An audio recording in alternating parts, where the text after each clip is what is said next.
From Freedomnews TV. While leaving a movie theater, AOC gets heckled by far-left protesters. You refuse to call it a in front of everybody. I need you to understand that It's not okay that there's a genocide happening. You're not actively against it. you're lying. Then just say it to just say it. Over 30,000 people are dead, AOC. You can't just say it for once. Just say the word. And you're going to cut this and you're going to clip this so that it's completely out of context. I already said that it was. And y'all are just going to pretend that it wasn't over and over again. It's f***ed up, man. And you're not helping these people. And you're not helping them. You refuse to. You're not helping them.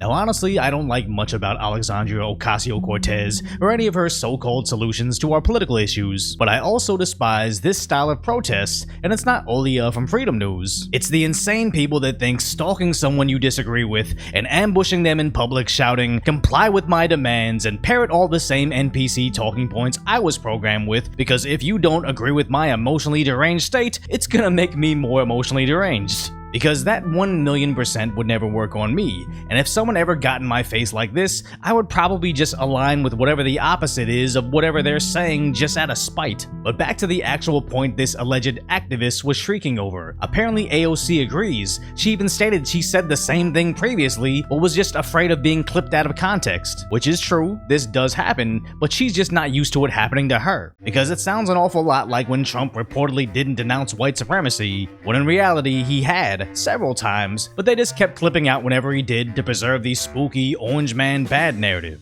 And I somewhat understand what AOC's saying, as I too am a public figure, albeit not at the level of a sitting US congressperson, but I also get a constant stream of, "Why don't you denounce this? Why won't you address this claim? Wah wah wah," crying that I can't cater to their fragile little emotions like the father that they never had. Not understanding, that's just the game they play. Decoy, are you a dog? No. Decoy, are you a canine? No. Decoy, are you of the Canis lupus familiaris? And the second you start ignoring the nonsense, oh my god, Decoy's awfully silent about those recent allegations, so it's best to just not even acknowledge the nonsense in the first place, because you'll never win over someone that's shouting in your face how much they despise you. The problem with AOC is, during all those BLM Summer of Love riots, this was the exact audience she tried to ally with, not understanding that the left always eventually eats itself. As back in 2020, she tweeted how activists won't use polite language because it's easier to ignore, and the whole point of protesting is to make people feel uncomfortable, addressing those who would complain about protester demands. So just a few years later, she's becoming those same politicians complaining about protesters making her uncomfortable, when she actually cultivated this type of aggressive, in-your-face activism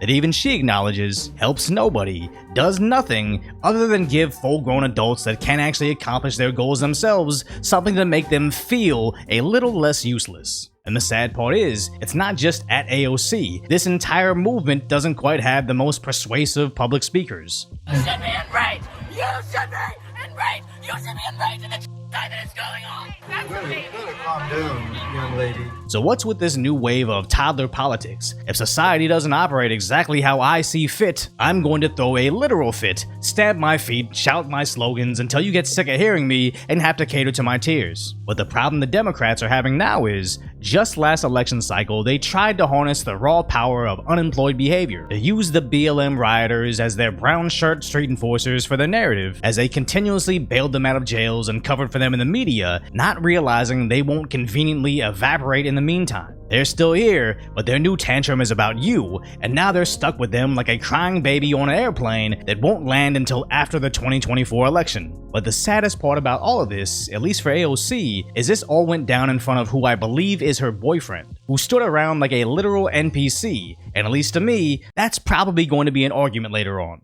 So if you laughed, or maybe even learned, hopefully I've earned your subscription, then go check out the video on what happens when journalists filming propaganda finally backfires.